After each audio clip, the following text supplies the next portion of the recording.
You gotta find somebody else.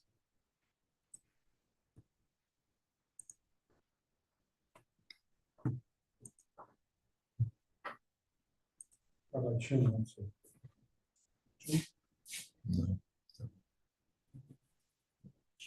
Yeah. Chin is a revenue. You have to take it on the chin. Okay, good morning, good morning. Okay, let's take a look.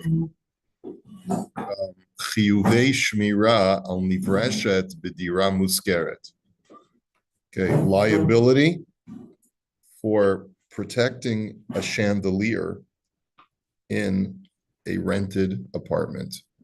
Okay, so what's the case? Sacharti dira bischar chodshi. I'm a tenant in an apartment where I pay monthly rent. Ulachar chodesh ani garsham. After a month of living in the apartment, Partsu ganovim ledira, the ganovim broke into the apartment.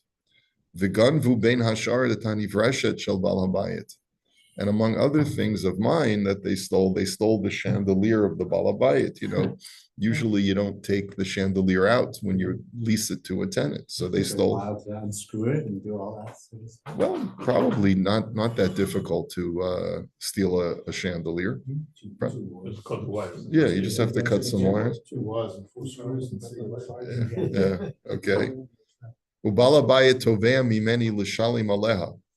And the balabayit, the landlord, is saying that I'm responsible to pay for the replacement chandelier, me'achar v'lo na'alti et hadira keroi, because I did not lock the apartment properly. So here's the question: Ha'im ani chayav l'shalem? Do I have to pay? So what say you, Chevra? What say you? If you didn't lock the apartment properly, whatever that means, then it's negligent. Is there negligence? In other words, Is that the expectation? is there an assumption that Ganovim, usually Ganovim, like you said, like, I think Paul was mentioning, when a Ganov breaks into the apartment, okay, he's going to grab the things that are not attached to he's not going to steal the fixtures, right? He'll steal a TV, he'll steal the jewelry, he'll steal, right? But was I really expecting him to steal the chandelier? Okay, so that's the question. Not sure how bright an idea that was.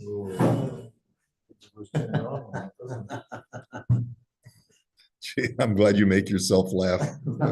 Someone has to. Yeah, okay. So anyway, all right, Marv, what say you? So I think if the tenant was, you're right, if the tenant was negligent and the lease doesn't address any of that stuff, then I think the tenant is responsible, with one exception. Sometimes in a residential lease, but mostly in a commercial lease, there's an obligation imposed on one or the other or both parties to get insurance for exactly this sort of thing. So if the tenant was required to have insurance for this very kind of risk, then there would be immunity on the part of the tenant for liability, because the landlord would then have to look to the insurance company to cover it. So, but in the absence of that insurance clause, I think the tenant would be liable if they were negligent. Okay, do you remember what we learned about fixtures that are attached to the what? Well, the dude, no, was it the dude that we were learning about things that are attached to the building? Was it with the gas tanks? And I thought it was. The gas tanks were outside, and that was the gas tanks were thought to be like just left them there. The landlord left them. Right, the landlord left them there. So, but the dude was attached, and it was a question as to whether the tenant paid for the damage that was done. Right, the dude, right. The dude abides. Yeah, okay. So that's the question. The question is, is a shomer responsible for things that are attached for real estate damage? That was what we had discussed when we were talking about the Dud Shemesh. That was the question. That's where Wayne chimed in on his expertise on solar water heaters in Jerusalem. And we talked about that technically a shomer is liable for chattel. He's not liable for damage to real estate. So is a chandelier considered to be attached? That's another question that we have to ask. Is a chandelier considered to be attached to the, it's bolted or screwed to the ceiling? Is that considered to be something that is subject to liability for a shomer? It's a fixture, no? It's called a fixture, yeah. Can I ask, Marvin, about insurance? Doesn't a tenant usually get just contents insurance? Would that cover? Does content insurance? Tenant content insurance. Would Does- that, As a tenant, that's but would that cover chandeliers? Does tenant content insurance cover chandeliers, fixtures? No, because it's not for the tenant. Right, Normally exactly. it's from. Yeah, but the other thing with commercial is that you have to, very often, they'll put in, they'll renovate the area to their means, and they'll be paying for it, so they'll insure it themselves. The fixtures actually belong to the tenant. Right, right. Not normally. Remember, we also, And not in this- I remember Wayne was telling us about a large glass window. Wayne, did you have to replace that? Did the landlord force you to replace that? Yes, and you might also be interested in know when you rent in Israel, there are no chandeliers or light fixtures. There are wires with bulbs hanging from the ceiling, and you have to put your own in. So if you were to lose it, it would be your problem. You know, it's interesting, when I bought my house, the previous owners were Israeli. And so what had happened is that they had a whole speaker system in every room of the house, and they just gutted it and left holes in the walls and gaping wires and stuff like that. So I actually complained to the realtor, and they had to patch it up. But that apparently is Israeli style. You know, that's that you just you leave the wires exposed and assume that the tenant will do with it what he wants. All right, so but you know, that may be so, Wayne, that in most cases the chandelier is not there. But if maybe a guy is renting it more short term, and therefore he'll leave the chandelier in. Okay. Well, then it would be furnished. Well, not necessarily. Could be he just leaves the fixtures in. You know, guy. Yeah, it's possible. I mean, it's possible, but that's not generally the case. Okay. When you sell your house, if you don't want to, if you're taking chandelier, you have to put it in the contract, specify your living room. Yeah. Otherwise, otherwise stay in the house. It's like a fish. It's part of the house. It's attached to the. If things are attached, when you sell so we just heard this, when you sell your house, any fixture has to remain? Is that the Yes, law? unless you put it on the contract. Unless you specify it. Yeah. Interesting. That's why. Okay, this guy that's with the probably- speakers is in trouble, That's probably not the case in Israel. Yeah. Anyway, so In let's Rabbi's see. Purchase, I would expect that he did wrong if you, because Yeah, like it wasn't right. Yeah. Okay, anyway. So the tshuva is as follows. Dino shel socher imhu kishomer chinam o kishomer sachar. So a renter, right, a person who is renting property, whether or not he has the status of a shomer chinam or a shomer sachar, what is his level of liability? Well, nechluku bazer Rabbi Meir v'Rabbi Yehuda ula halacha dino shel socher kishomer sachar shechayev b'gnei b'vaveda kemo shenifsak b'shulchan aruch. Okay, so we've already established that a renter has the same level of liability as a shomer sachar, which is that he's liable for theft and loss. Okay, fine. Ulam b'dinei shomrim nemar b'Torah. However, with laws of shomrim, the Torah says, Ki yitein ish al re'ehu kesef o kelim lishmor. If a person shall give to his friend money or utensils to watch over. V'darshu b'gemara, remember this klal uprat uklal, this principle that when the Torah speaks in a general phrase, then you add specific examples. and then closes with a general phrase. What we generally learn from there is only things that are like the specifics are included in this law. So it says in the pasuk, "Yitain ishal re'ehu klal." The first part of the pasuk says, if a man gives to his friend, and then it says kesef o kelim prat. The specifics are money or utensils. Lishmor, to watch, chazar v'kolal, uklal uprat uklal, I atadan ela ke'ena haprat. Mahaprat shekasav bataru kesef o kelim shem gufan manum u'metaltalim. So therefore, the specific examples that are given by the Torah are things that have intrinsic value. Remember, we use that term as far as contrasting with what? With a shtar, which has representative value and not intrinsic value, right? And furthermore, it is chattel, which means that it's a movable item. Kach kol dinei shomrim shayachim davka b'davar shegufa mamonu mitaltel. Aval karkos, that excludes also real estate. Remember, this is what we talked about with the dude. She'i efshel l'taltelosam, when they're not movable, b'chein shtaro shen gufim shavakesef, or contracts and promissory notes that do not have intrinsic value but representative value, ein nohig bahem dinei shomrim.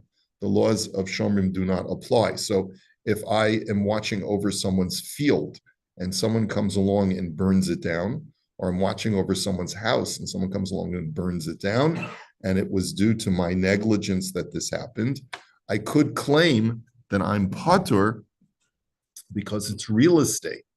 And therefore, if I'm a shomer chinam, I don't have to swear to exempt myself. I'm just patur, and a shomer sachar and a socher are going to be patur. Vafilu shoel b'derech, that's a typo. Shebederech klal chayiv ba'onsin b'mechuber lekarka hu patur. And even a borrower who's normally liable even for the most bizarre mishaps, when something is attached to the ground, he's going to be patur. Now, this was paskined in the Shulchan Aruch, and we've seen these things. We've seen these piskei halacha already. Omnam, impashu b'shmiras hakarkos nechleku bazeh harishonim im chayev l'shalim.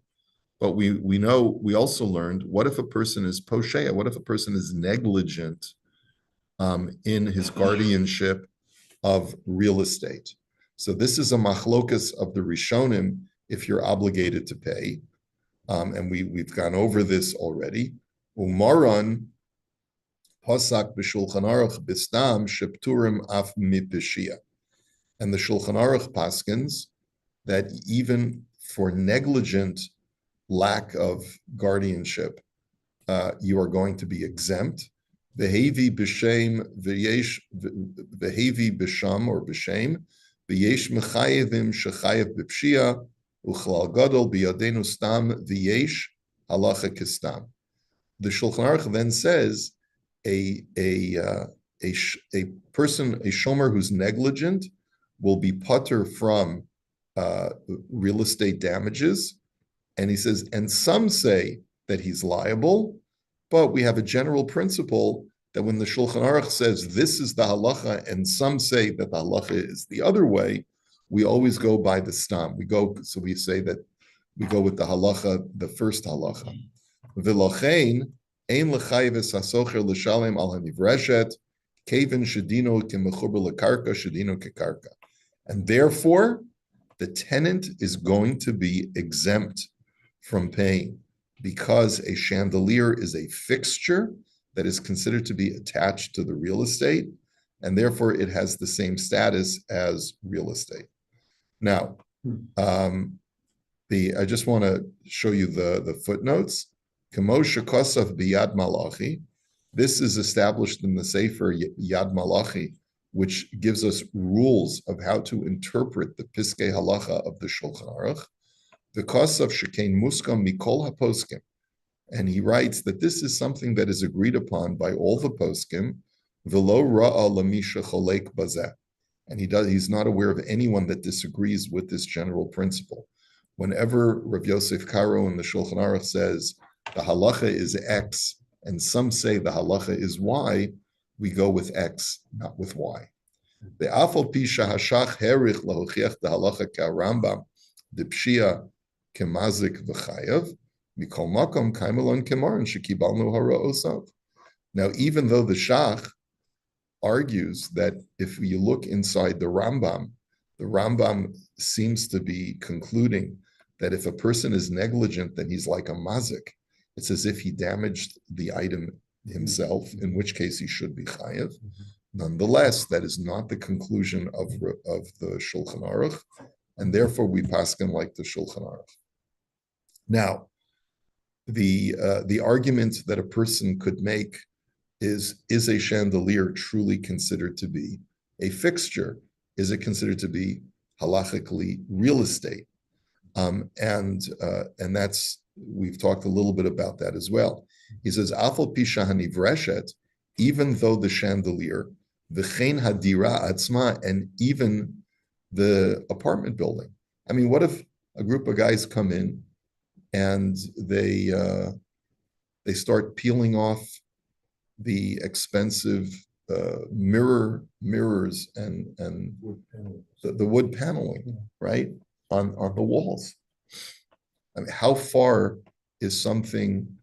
And he says you could argue that the entire apartment building is a fixture, right? And so if people start stealing bricks off of the apartment building, then maybe that's you could say that's chattel that was just attached to the ground. Aren't you meant to lock your apartment? If they could ransack the whole place and Well, destroy it. Yeah. So, I mean, but that's the argument. The argument is that you're putter even for negligence. The question is what's chattel? So then the next question, what is chattel? So he says, even though you could argue that these are things that were previously chattel, then they were attached and affixed to real estate. There's a machlokas whether that's considered to be like real estate or not.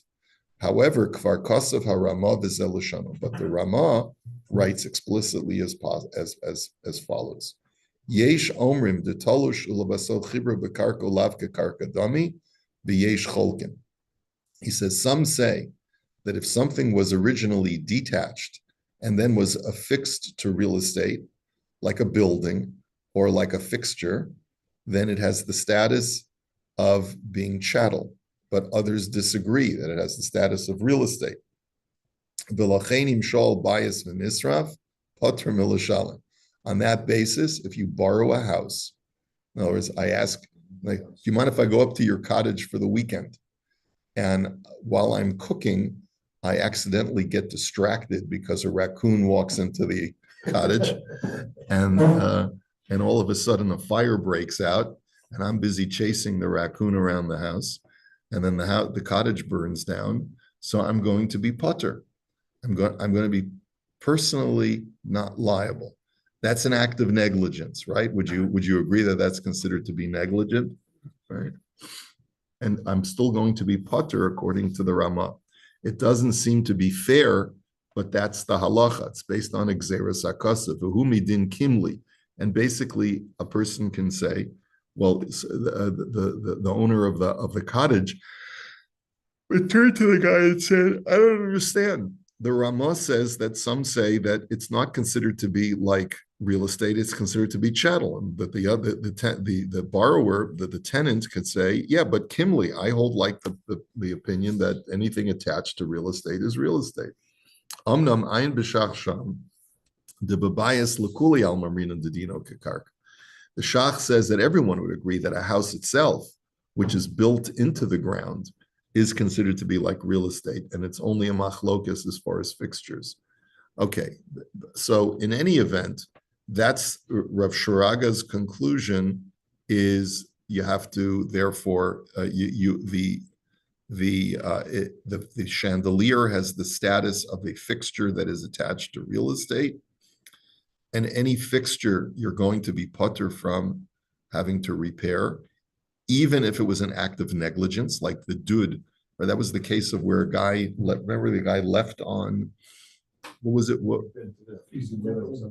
Oh, that's right. It was a freezing weather, and he didn't drain the pipes properly. before the freeze set in. And as a result, the pipe burst, and the landlord wants to say you're liable. The guy can say, listen, with all due respect, I'm not liable. But then we had the question, what if that's the standard procedure and everyone who's a tenant, you have to also go according to standard protocols. So that could be a mitigating factor. Let's just finish this off. He says, "V'chol zeh b'tanai shelo hayta hitchayvut b'kinyan lehitchayev ba'achrayut al advarim hamechubarim lekarka." He says this is all the standard law, provided that there was no other contract that was made between the landlord and the tenant. Sometimes, and I believe, Marvin, you had said at that time that when you sign a contract, usually the tenant agrees to being liable for fixtures. Aval im kasvu b'chozeh shahasocher mitchayev ba'achrayut haneches ba'asu kinyan shu mitchayev al zeh, then chayev b'chol hanezikin.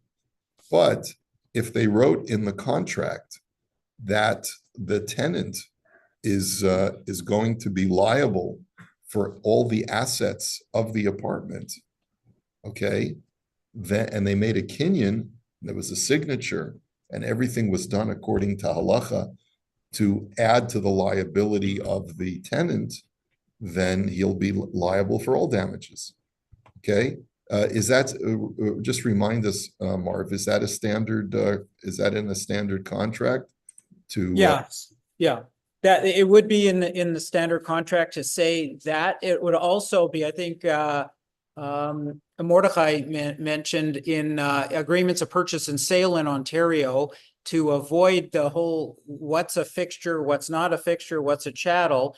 The vendor usually articulates in a Schedule A what is included and meant by a fixture and what is not. So you would say, all lighting fixtures like screwed to the thing. You would maybe say a TV that's mounted on the wall is also TV that's mounted on the wall. There you go. Right, like the TV itself, if it comes off the mount, would arguably be a chattel, because you could slide it off the mount and it's not affixed. The mount is affixed. So to avoid any dispute about what it is, you'd say, and the 50-inch TV and the mount are both considered fixtures. So to avoid any argument, you would make it clear in either the lease or in the Schedule A to an agreement of purchase and sale what you're talking about. Okay, all right. Right, so yeah, so that's when we're talking about like selling a house, right? You have to leave the fixtures. What is considered a fixture also is the mounted TV considered a fixture, right? Isn't that really proof that they are 50? The fact that they have to specifically exempt it, isn't that proof in and of itself that they are fixtures? But they're not. They are or that they're not. Well, Well, it depends. Like if a guy's selling his house and the fixtures are included, except, and then you put in Schedule A what's not included in the fixtures, then you could argue the opposite, that a TV is considered to be a fixture because it's bolted to the mount, and the mount is bolted to the wall. that's what I'm saying. If you say Yeah. except for the TV, so I think by definition it would be except for the TV is bolted to the wall. So by definition, then it's classified as a fixture. What about like a stove would be like a more simple. A stove, a refrigerator, any major appliance, Well, what about is it considered to be? Well, they are, because you have to exempt, the fact that you have to exempt them from the contract implies that they categorized as fixtures as opposed to chattels. Yeah, curtains is a good example. Wall hangings, murals. Kittens, sometimes when you're buying houses, what will happen is you view the house, they'll have a beautiful cloth curtain. They'll say the curtains are included. When you come to buy the house, they've changed it back to the slat plastic curtain. Still supply curtains. That's right. You have no redress on something like that. That's right. That's right. Okay. All right. Lock your doors. All right, so as you know, there's no shear tomorrow or the day after. I guess we'll have Friday, Bezras Hashem. We'll be able to resume this. So let's look at our next shaila. Let's see if we can get through at least the shaila. Tal shlum socher al nizke bayit mevutach. The liability of a tenant when damage is done to a house that is insured. Okay, so sacharti dira bischar chodshi. I'm a tenant. I pay monthly rent. V'kibalti achrayut al kol hanezakim sheyihiyu bedira kolel sreifa. I, as a tenant, accepted explicitly in the contract liability for all damage to the apartment, including fire. Velo aleinu nisraf habayit. Lo aleinu, he says, which means it should never happen to anybody. But the apartment was damaged by fire. Okay. Achar kach nodali shabalabayit biteach et kol adira bechevrat bituach v'hu yekabel pitzui mechevrat habituach. But then I discovered that the homeowner had fire insurance. He had homeowner's insurance. And that, I guess, he never disclosed to me when I signed the contract that I'm liable for all damage to the apartment, period. So he's going, the landlord is going to be getting a payment from the insurance company to cover the damage. Am I liable as well? Do I have to pay him? Or if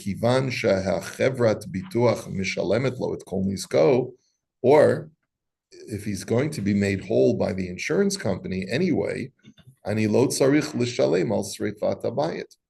should not have to pay for the house burning down. The insurance company doesn't come after. Right, the insurance company might come after the tenant if the tenant did something that or was negligent in some way. I seem to recall we had this question about insurance. Was it with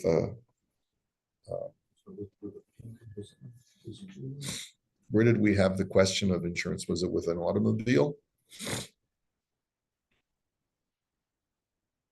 Anyone remember where we had the shaila of a guy double dipping because he wants the borrower to pay and he wants the insurance company to pay? Okay, Barry, that's your homework assignment. Subrogation. That's right. Oh, right. What does subrogation mean? Again. Company tries to get back the money they paid out, so they're opposing party. Okay, the insurance company tries to get back what it is owed, right? Now, when a person takes gets out of a homeowner's insurance, right? Is it usually a no-fault homeowner's insurance policy? Like, let's say I decide I'm a firebug and I'm an arsonist, and I decide to burn down my own house. Does the insurance company still have to pay me? No, the insurance is only on accidents, random events. There is no coverage for intentional activity that's covered by the risk. There's no coverage for intentional activity. Right. Tenant, what happens if the next door neighbor to the apartment, does an arsonist and it affects his apartment? Right. What happens if it's the next door neighbor? Like he's negligent and leaves the stove on.